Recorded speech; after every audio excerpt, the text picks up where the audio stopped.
Hey, what's good, gamers? Ackle goes. Welcome back to each and every one of you. The War Within has been out for quite some time. I have been enjoying the story. I'm almost done with the main storyline, and then we're going to dive into a lot of the side quests and stuff like that from the Ringing Deep onwards, because, yes, I completed every single one of the side quests on the Isle of Dawn. But this is the first speculation theory that we have for The War Within. It feels magical. It feels amazing. Because for the first time in a long time, we have so many questions that need to be asked about World of Warcraft.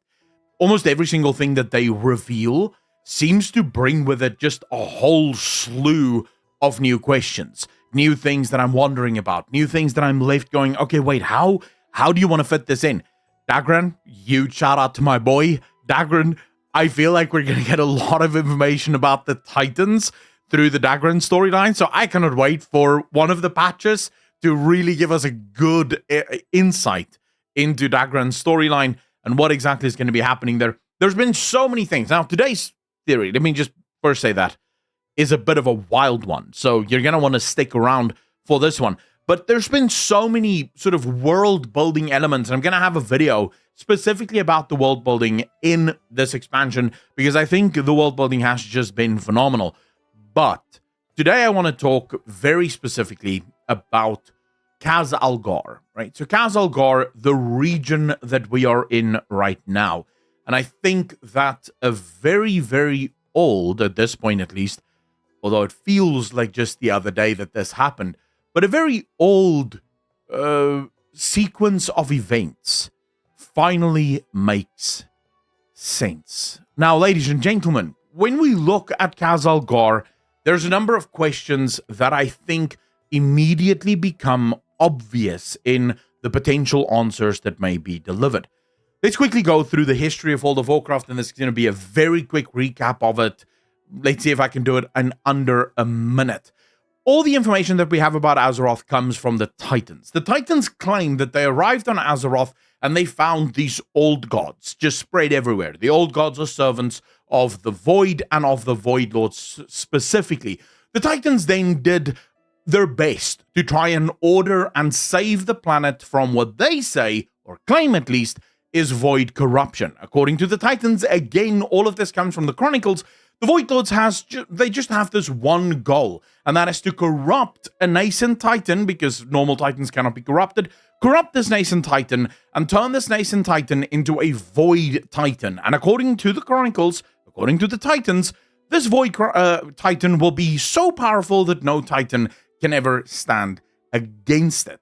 That has been the line, basically, for all of our history of World of Warcraft. The Titans then went around building a bunch of forges, building a bunch of sort of chambers throughout Azeroth, and doing all manner of experiments on old gods, as well as Titans, as well as Loa, all manner of experiments, trying to do stuff. No one knows what. For the longest time, we've been told that these forges serve one principle, and that is to maintain order on Azeroth, to order life. There's a couple of things, though, that I think throw a bit of a wrench in the works here. For one, the time rifts that we did all the way back in Dragonflight. One of these timelines takes us to a timeline where the Titans were not interrupted. So the Titans were able to bring their order to fruition. Many of you may ask, but Akalon, why didn't they do it on this timeline then? Well, answer is they were stopped. That's as simple as that. While the Titans were busy on Azeroth, they received word that Sargeras was going a bit cray-cray. They went back, Sargeras kicked their ass, and they spent most of the rest of time in incorporeal bodies. I think that's the right word. If that's not the right word, incorporeal. One of those words, bodies, and they couldn't do much, right? So their ordering of Azeroth was really slowed down. But in one of those timelines where the order wins and they don't get recalled, the Titans order the planet to the point where there's no mortal life, or if there is, those mortals would be in hiding, considering the planet is almost anathema to their existence. So quite clearly, the stories of what the Forges are supposed to do and what the Titans came to do on Azeroth is wildly exaggerated. Now, I think Khazalgar gives us insight into just what the Titans were up to. If we look at the Isle of Dawn, the Isle of Dawn is run by the Earthen. The Earthen have very strict edicts. These edicts come from the Titans. Their job is to maintain the core way and keep building outwards, so to keep ordering this place with fortifications and even more fortifications. The entire system from the ground up is built on servitude. We see the Earthen making their way to the awakening machine as well as recharging. When they enter the recharging sort of chamber, this is where they upload their memories, and by upload we don't mean just make a backup. They lose their memories and then they have to come back through the awakening machine, which basically rewrites the code. Because from what we now know, and this is again thanks to the storyline of The War Within, whenever the Earthen start to collect too many memories, not only does their hard drive get full, so the Titans really limited the amount of information that they can hold, but they start to ask some weird questions. They start to form romantic relationships. Their friendships start to become a lot more personal, and they start to give a lot less of a shit about work and just constantly doing the work of the Titans, which very interesting that the Titans would have this. Now, I'm going to have a video talking about Azeroth and her role in all of this. The Magni cinematic should be playing at some point here, Holy, so, go ahead and do that.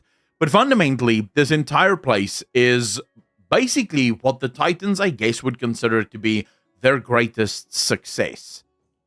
But all of this is questionable. When we arrive in the Isle of Dawn, we learn about the Core Way. The Core Way is a hole straight down to the very center of Azeroth. Now, I'm not entirely sure, I'm convinced that it goes to the very core. It wasn't that deep. But now, it could also be that it runs even deeper and we've just not really gone there. But we find this magical new world that seems to be a world inside the world, kind of confirming the Hollow Earth theory of Azeroth. And there may even be more lands inside Azeroth that we are not aware of. But fundamentally, all of the story, and as it plays itself out, you see the control of the Titans, what the Titans were trying to do. And then this brings up a fairly interesting question. What if the Forges of Azeroth is meant to do the exact same thing? So what if we can look at what's happening to the Earthen right now, and we can extrapolate that and apply that to Azeroth?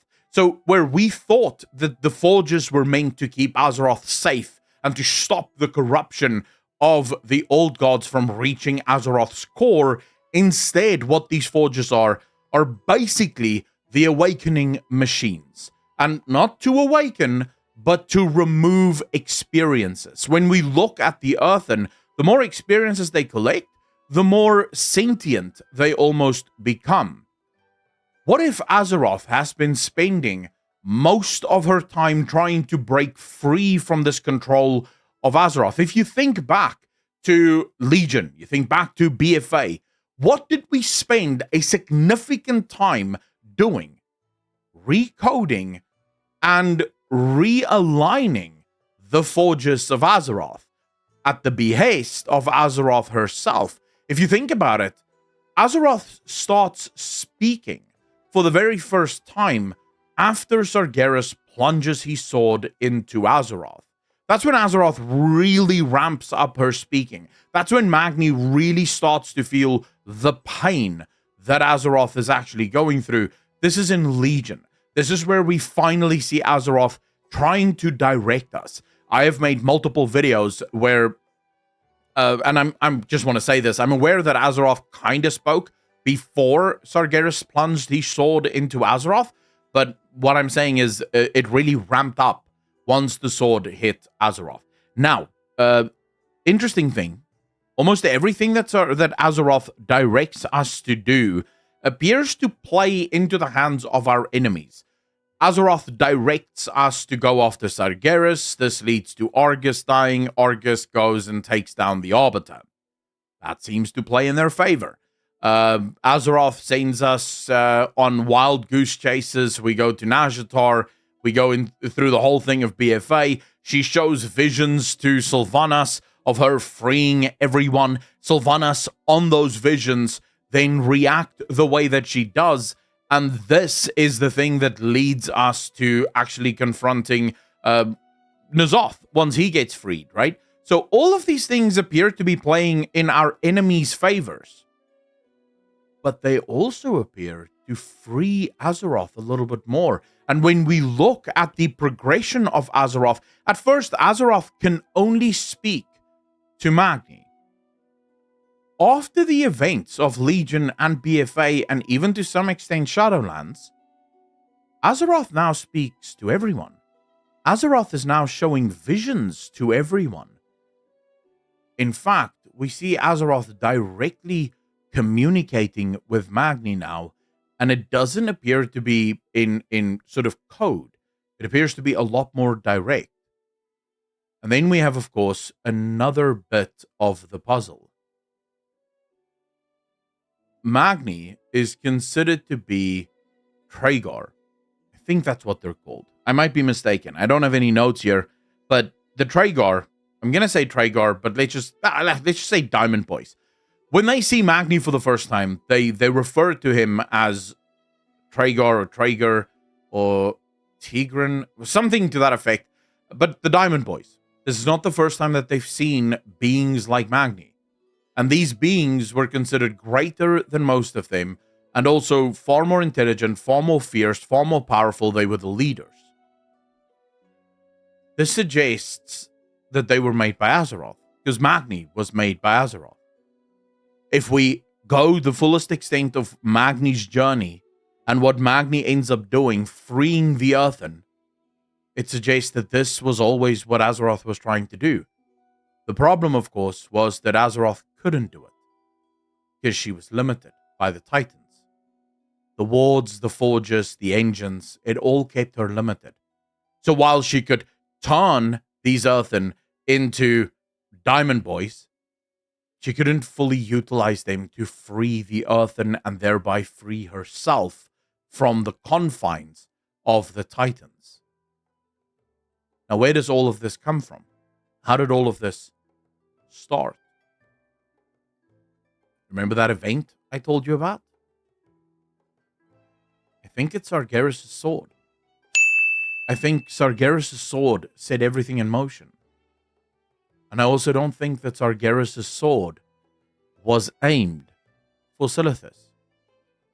We've always asked ourselves, this has been a very popular topic of conversation within the WoW community, why Silithus?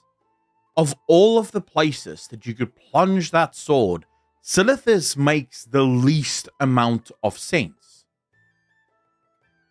Except, Silithus, as a location, isn't too far away from Kaz Algar. It isn't too far away from the Coreway. And it's not too far away from Baladar, the crystal. It's not a coincidence that the crystal starts pulsing void once the Sword of Sargeras hits. See, because I think the Sword of Sargeras was meant to loosen the wards. If Sargeras had his way and he had enough time, he would have been able to untangle the giant network of chains that the Titans had built, but he didn't have time.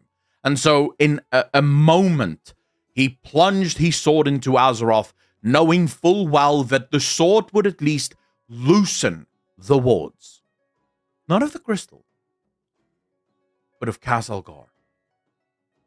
One of the questions that started this theory for me was a question posed on Twitter by a person named Ali, who asked, why is there no Azerite in Kaz Algar anywhere? If the planet was rocked and it bled everywhere, why not on Kaz Algar? And I believe it's because of the wards. It's because of the protections that's built into Kaz Algar. That is why we have not been able to make our way to Kaz Algar until now. the wards had to be weakened because this is the center of control of Azeroth. This is where we will finally free Azeroth. And I think we're about to discover a lot more of what the Titans actually did there. If you think this is over, it has only just begun. Ladies and gentlemen, let me know in the comment section down below what you think of this theory. Do you think there's any credibility to it? Do you think, Akalon, you're out of your mind? I'd love to hear from you. And then hit the like if you like, dislike if you didn't. Remember, $5 a month over on Patreon gets you early access to all of the videos, 24 hours, as well as $50 giveaway on the 25th of every single month. And then just quickly check your DMs because there's a winner, Christina. You need to check your DMs so that I can send you money.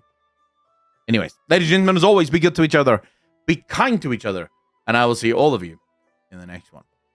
Peace.